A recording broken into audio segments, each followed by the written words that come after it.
എല്ലാവർക്കും നമസ്കാരം. ഞാൻ Ramakrishnan TB, SEBI registered research അനലിസ്റ്റാണ്. ഈ പോഡ്കാസ്റ്റ് കേട്ടതിന് ശേഷം ഡിസ്ക്ലെയിമർ കൂടി വായിച്ചു നോക്കണമെന്ന് താല്പര്യപ്പെടുന്നു. നമ്മുടെ ബഡ്ജറ്റ് അവതരണം കഴിഞ്ഞ ആഴ്ചയിൽ മാർക്കറ്റ് വൊളാറ്റിലിറ്റി കാണിച്ചു, ഒപ്പം റിക്കവറിയും കാണിച്ചു. വെള്ളിയാഴ്ച നമ്മുടെ നിഫ്റ്റി പുതിയ റെക്കോർഡ് ഹൈ ഹിറ്റ് ചെയ്തു. സെൻസെക്സ് റെക്കോർഡ് ഹൈനടുത്താണ് ക്ലോസ് ചെയ്തത്. അപ്പോൾ ബഡ്ജറ്റിലുണ്ടായിരുന്ന നെഗറ്റീവ് ഇമ്പാക്റ്റ് എല്ലാം തന്നെ മാർക്കറ്റ് ഡിസ്കൗണ്ട് ചെയ്ത് കഴിഞ്ഞു. മാർക്കറ്റ് മുന്നേറ്റത്തിൻ്റെ പാതയിലേക്ക് വീണ്ടും തിരിച്ചു വന്നിരിക്കുകയാണ്.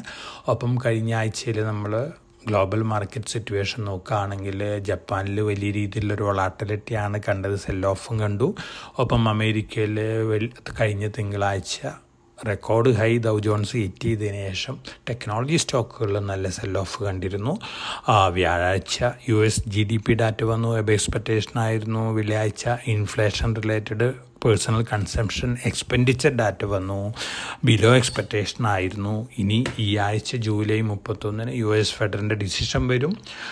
റേറ്റ് കട്ട് സംബന്ധിച്ചിട്ടുള്ള അനൗൺസ്മെൻറ്റുകളാണ് നമ്മളെല്ലാവരും എക്സ്പെക്റ്റ് ചെയ്യുന്നത്. എല്ലാവരും ഇപ്പോൾ അമേരിക്കയിൽ എക്സ്പെക്റ്റ് ചെയ്യുന്ന US ഫെഡ് എന്നാണ് റേറ്റ് കട്ടിങ് തുടങ്ങാൻ പോകുന്നത് എന്നുള്ള അനൗൺസ്മെൻറ്റ് ജൂലൈ 31 പുറത്തുവിടുമെന്ന് തന്നെയാണ്. ഒപ്പം ബാങ്ക് ഓഫ് ജപ്പാൻ്റെ റേറ്റ് ഡിസിഷനും വരികയാണ് ജൂലൈ 31.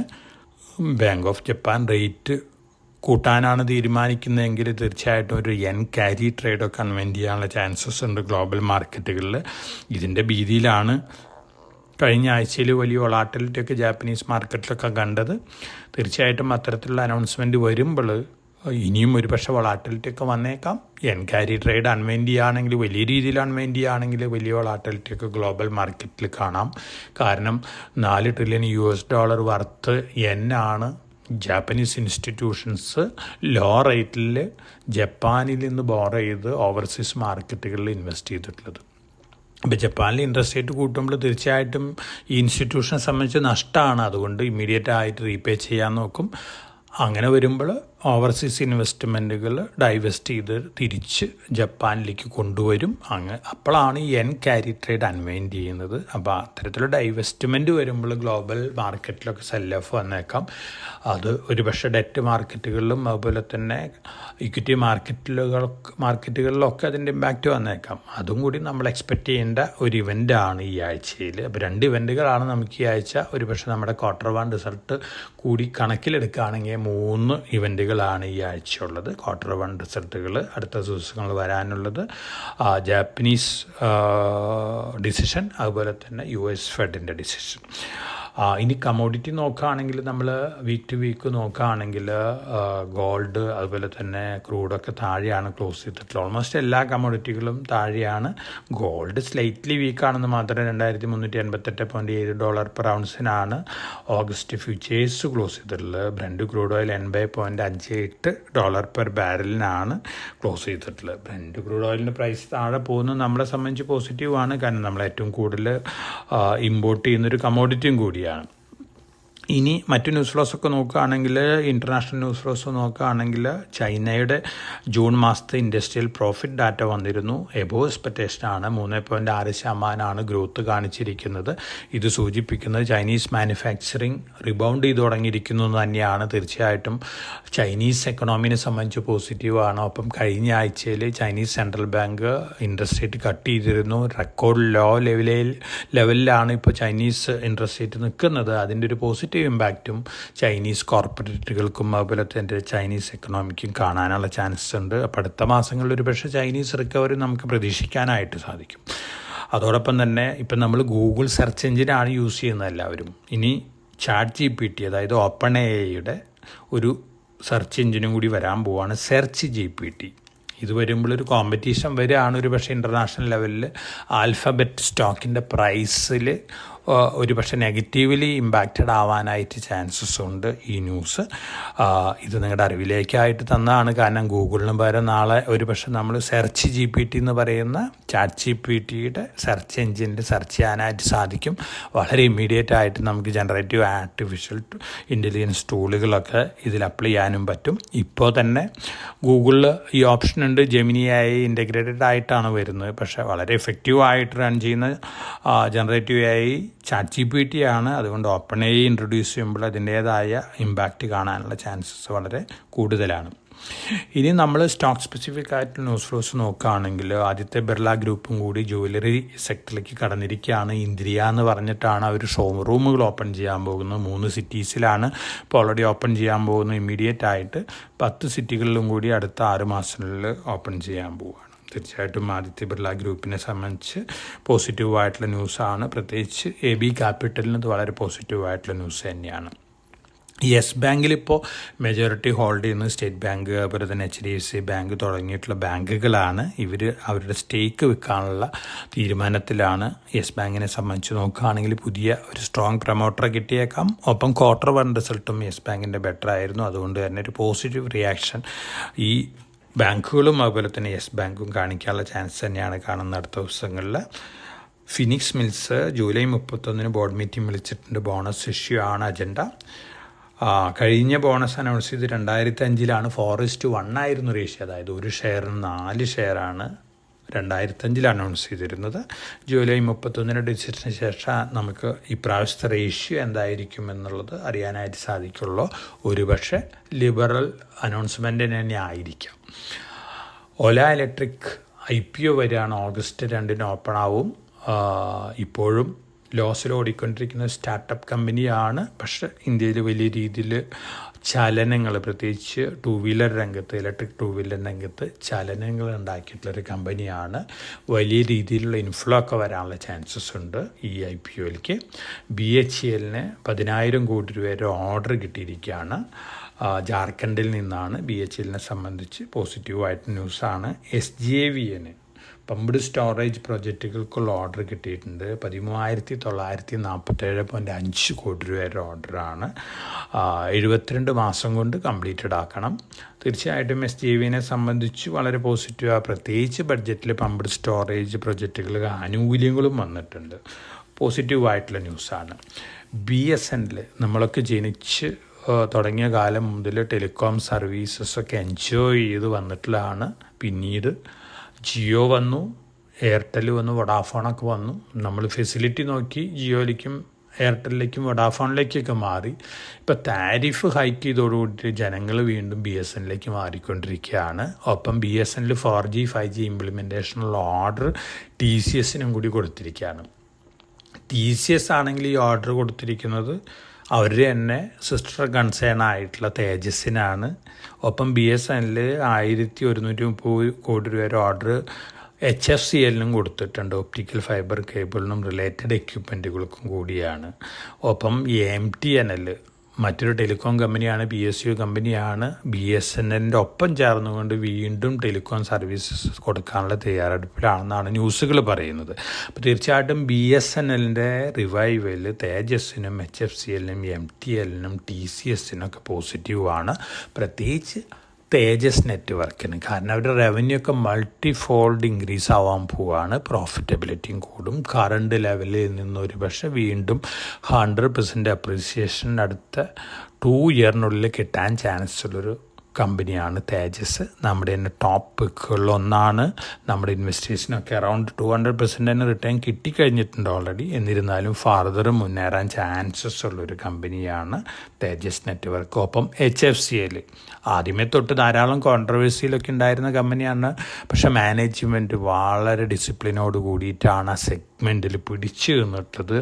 ഇപ്പോൾ അവർ ഓർഡർ ബാഗ് ചെയ്തുകൊണ്ടിരിക്കുന്ന കാര്യം നോക്കുകയാണെങ്കിൽ വളരെ പ്രോമിസിങ് ആയിട്ടാണ് ഈ കമ്പനി പെർഫോം ചെയ്യുന്നത്. ഈ കമ്പനി മുന്നേറാനുള്ള ചാൻസാണ്. അപ്പം MTNL ഒരുപക്ഷെ MTNLൻ്റെ ഫോർച്യൂണും കൂടി തെളിയാണ് ഈ BSNLൻ്റെ റിവ്യൂയോട് കൂടി. അറൗണ്ട് 100 rupees പെർ ഷെയറൊക്കെയാണ് MTNL ട്രേഡ് ചെയ്യുന്നത്. ഈ സ്റ്റോക്ക് പ്രൈസിലും ഒരുപക്ഷെ BSNLൻ്റെ റിവൈവൽ ഒരു പോസിറ്റീവ് ഇമ്പാക്റ്റ് ഉണ്ടാക്കാനുള്ള ചാൻസസ് ഉണ്ട്.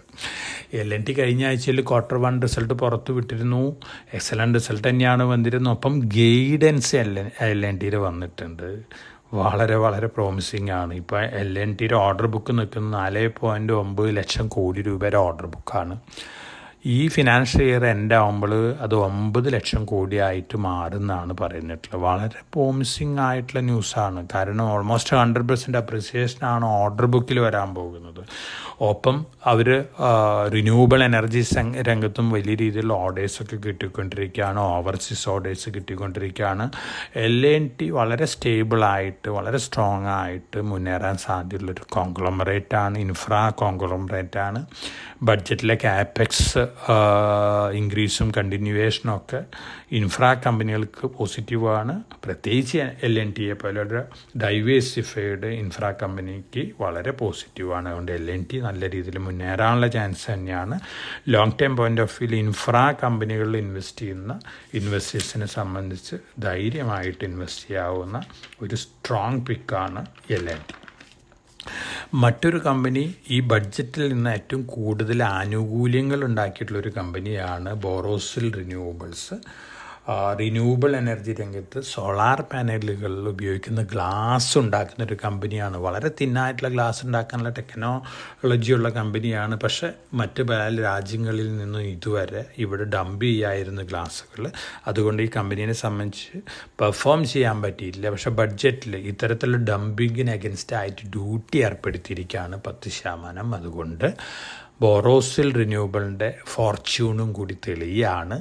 അടുത്ത മാസങ്ങളിൽ വർഷങ്ങളിൽ എക്സലൻറ്റ് പെർഫോമൻസ് ഈ കമ്പനി കാഴ്ചവെക്കുന്നുള്ള എക്സ്പെക്റ്റേഷനാണ്. കാരണം ഇന്ത്യയിൽ സോളാർ പാനൽസൊക്കെ ഉണ്ടാക്കുന്ന കമ്പനികൾക്ക് ബോറോസിൽ നിന്ന് സോഴ്സ് ചെയ്യേണ്ടി വരും ഗ്ലാസ്സുകൾ. അപ്പോൾ ഈ ന്യൂസ്, ഈ ബഡ്ജറ്റ് അനൗൺസ്മെൻറ്റ് ബോറോസിൽ റിന്യൂവബിളിനെ സംബന്ധിച്ച് വളരെ പോസിറ്റീവാണ്. ഒരു രൂപയാണ് ഫേസ് വാല്യൂ. 13.05 crore ഇക്വിറ്റി വരുന്നത്. 61.6% പ്രൊമോട്ടറാണ് ഹോൾഡ് ചെയ്യുന്നത്. അപ്പോൾ തീർച്ചയായിട്ടും നല്ല രീതിയിൽ മുന്നേറാനായിട്ട് ചാൻസ് ഉള്ളൊരു കമ്പനിയാണ് ബോറോസിൽ റിന്യൂവബിൾസ്. ഒപ്പം കോസ്മിക് CRF SME സെഗ്മെൻറ്റിലുള്ള ഒരു റെയിൽവേ റിലേറ്റഡ് കമ്പനിയാണ്. 3 ഓർഡേഴ്സ് കിട്ടിയിട്ടുണ്ട്. പോസിറ്റീവായിട്ടുള്ള ന്യൂസാണ്. നമ്മളിനി Q1 റിസൾട്ട് നോക്കുകയാണെങ്കിൽ LNT ഞാൻ നേരത്തെ സൂചിപ്പിച്ച് എക്സലൻ്റ് ആയിരുന്നു. സുമിതോമോ കെമിക്കൽസ് എക്സലൻ്റ് റിസൾട്ടാണ് വന്നിരിക്കുന്നത്. ജനസ് പവർ ഇൻഫ്ര എക്സലൻ്റ് റിസൾട്ട് തന്നെയാണ് വന്നിരിക്കുന്നത്. അസോസിയേറ്റഡ് ആൽക്കഹോൾ ആൻഡ് ബ്രൂവറീസ് അതും എക്സലൻ്റ് റിസൾട്ട് തന്നെയാണ് കാഴ്ചവെച്ചിരിക്കുന്നത്. ബഡ്ജറ്റിൽ ആനുകൂല്യം കിട്ടിയിട്ടുള്ളൊരു കമ്പനിയാണ്. ഇപ്പോൾ നമ്മൾ മറ്റ് കമ്പനികൾ നോക്കുകയാണെങ്കിലും ബഡ്ജറ്റിൽ പോസിറ്റീവ് ഇമ്പാക്റ്റ് തന്നെയാണ് കാണുന്നത്.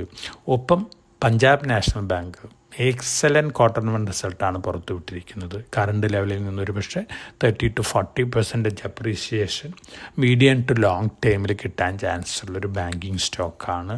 PNB എല്ലാ പാരാമീറ്റേഴ്സിലും ഔട്ട് പെർഫോം ചെയ്തിരിക്കുകയാണ്. അപ്പോൾ ഇത്തരത്തിലുള്ള ന്യൂസ് ഫ്ലോസൊക്കെയാണ് നമുക്ക് കഴിഞ്ഞ ആഴ്ചയിൽ വന്നിട്ടുള്ളത്. തീർച്ചയായിട്ടും ഈ ആഴ്ചയിൽ നമ്മൾ എക്സ്പെക്റ്റ് ചെയ്യുന്നത് US ഫെഡിൻ്റെയും ബാങ്ക് ഓഫ് ജപ്പാൻ്റെ ഡിസിഷനൊക്കെ തന്നെയാണ്. ഒപ്പം ധാരാളം Q1 റിസൾട്ടുകൾ എക്സ്പെക്റ്റ് ചെയ്യുന്നുണ്ട്. അതോടൊപ്പം തന്നെ ബഡ്ജറ്റിൽ പോസിറ്റീവായിട്ട് ഇമ്പാക്റ്റഡ് ആയിട്ടുള്ള സെക്ടറിൽ നിന്ന് ഓൾറെഡി ബഡ്ജറ്റിലത്തെ പോസിറ്റീവ് ഇമ്പാക്റ്റുള്ള പല സ്റ്റോക്കുകളിലൊക്കെ കണ്ടിട്ടുണ്ട്. എന്നിരുന്നാലും വീണ്ടും നല്ല രീതിയിൽ ഈ സ്റ്റോക്കുകളൊക്കെ മുന്നേറാനുള്ള ചാൻസൊക്കെയാണ് കാണുന്നത്. പ്രത്യേകിച്ച് Kings Infra Venture, Avanti Feeds, അതുപോലെ തന്നെ Apex Frozen Food, EMS Limited, Voltas, Vishnu Prakash R Punglia, Ion Exchange, Thermax, അതുപോലെ തന്നെ ലെതർ റിലേറ്റഡ് ബാറ്റ, ഫുട്വെയർ രംഗത്തുള്ള Liberty Shoes, Relaxo footwear, solar രംഗത്ത് ഓൾമോസ്റ്റ് എല്ലാ സ്റ്റോക്കുകളും പോസിറ്റീവ്ലി ഇമ്പാക്റ്റഡ് ആണ്. ഏറ്റവും കൂടുതൽ പോസിറ്റീവ് ഇമ്പാക്റ്റ് ഞാൻ നേരത്തെ സൂചിപ്പിച്ചിരുന്നു ബോറോസിൽ റിന്യൂവബിൾസ്.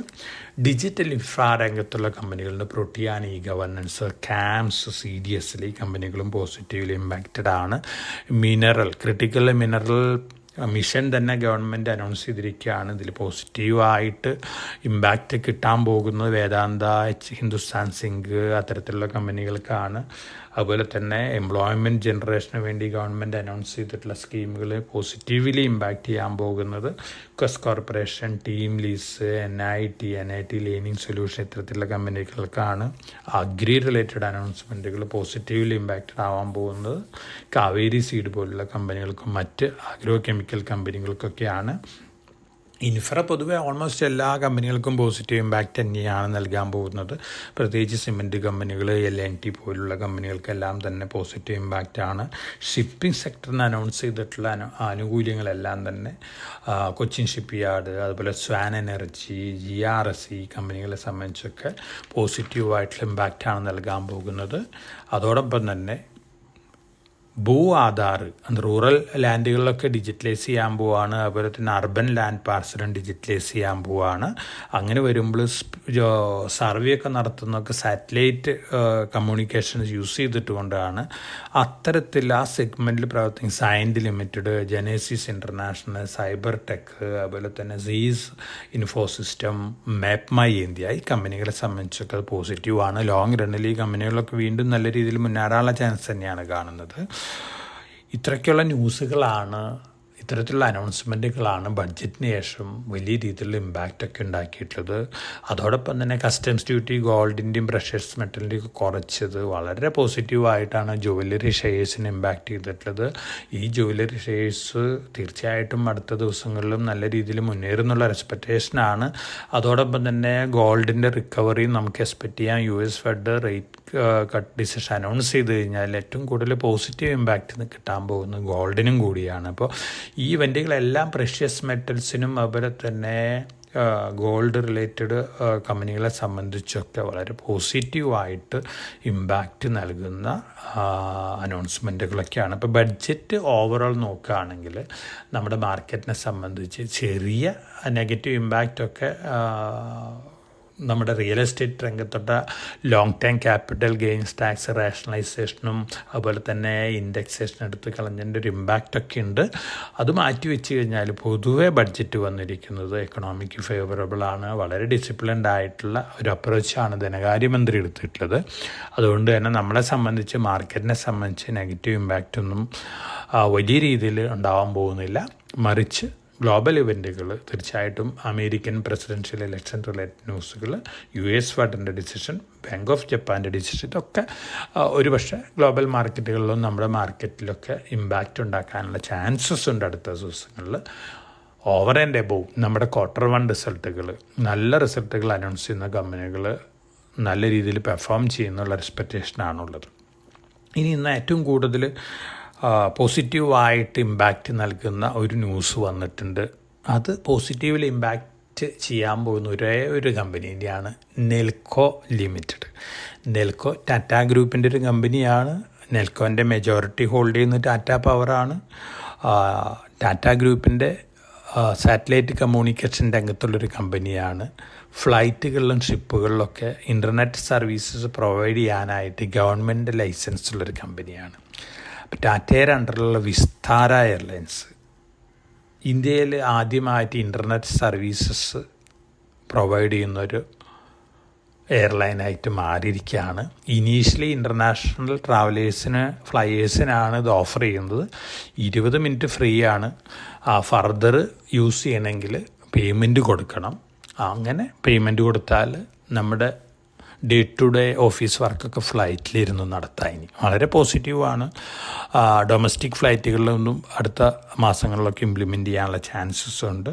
ഇന്ത്യയിൽ ഫ്ലൈറ്റുകളിലും ഷിപ്പുകളിലും ഇൻ്റർനെറ്റ് സർവീസ് പ്രൊവൈഡ് ചെയ്യാനായിട്ട് ലൈസൻസുള്ള നെൽക്കോ ആണ്. നെൽക്കോ അമേരിക്കൻ ബേസ്ഡ് ആയിട്ട് പാനാസോണിക് ഏവിയോണിക്സ് കാലിഫോർണിയ ബേസ്ഡാണ്. ഈ കമ്പനി ആയിട്ട് 2020 തന്നെ ടൈപ്പ് വന്നിരുന്നു. അപ്പോൾ അതിൻ്റെ ഒരു അച്ചീവ്മെൻറ്റും കൂടിയാണ് ഇന്ന് ടാറ്റ ഗ്രൂപ്പ് അനൗൺസ് ചെയ്തിട്ടുള്ളത്. തീർച്ചയായിട്ടും നെൽക്കോ നമ്മുടെ പോർട്ട്ഫോളിയോയിൽ ഉണ്ടായിരിക്കേണ്ട ഒരു സ്റ്റോക്കാണ്. പ്രത്യേകിച്ച് സാറ്റലൈറ്റ് സർവീസസും കൂടി അടുത്ത മാസങ്ങളിലൊക്കെ ഒരു പക്ഷേ നെൽക്കോ അനൗൺസ് ചെയ്തേക്കാം. ഈ അനൗൺസ്മെൻറ്റ് നെൽക്കോനെ സംബന്ധിച്ച് വളരെ വളരെ പോസിറ്റീവായിട്ടുള്ള ഒരു ന്യൂസ് തന്നെയാണ്. അപ്പോൾ ഓവറോൾ വന്നുകൊണ്ടിരിക്കുന്ന ന്യൂസ് ഫ്ലോസ് എല്ലാം തന്നെ നമ്മുടെ പല കോർപ്പറേറ്റുകൾക്കും പോസിറ്റീവാണ്. അതുകൊണ്ട് തന്നെ നമുക്കൊരു പോസിറ്റീവ് ബയാസ് ഇത്തരത്തിലുള്ള സ്റ്റോക്കുകളിലൊക്കെ എക്സ്പെക്റ്റ് ചെയ്യാം. അപ്പോൾ എല്ലാവർക്കും നല്ലൊരു ട്രേഡിംഗ് വീക്ക്, ഇൻവെസ്റ്റിംഗ് വീക്ക് ആശംസിച്ചുകൊണ്ട് ഞാൻ ഇന്നത്തെ വീക്ക്ലി പോഡ്കാസ്റ്റ് ഇവിടെ അവസാനിപ്പിക്കുകയാണ്. Thank you.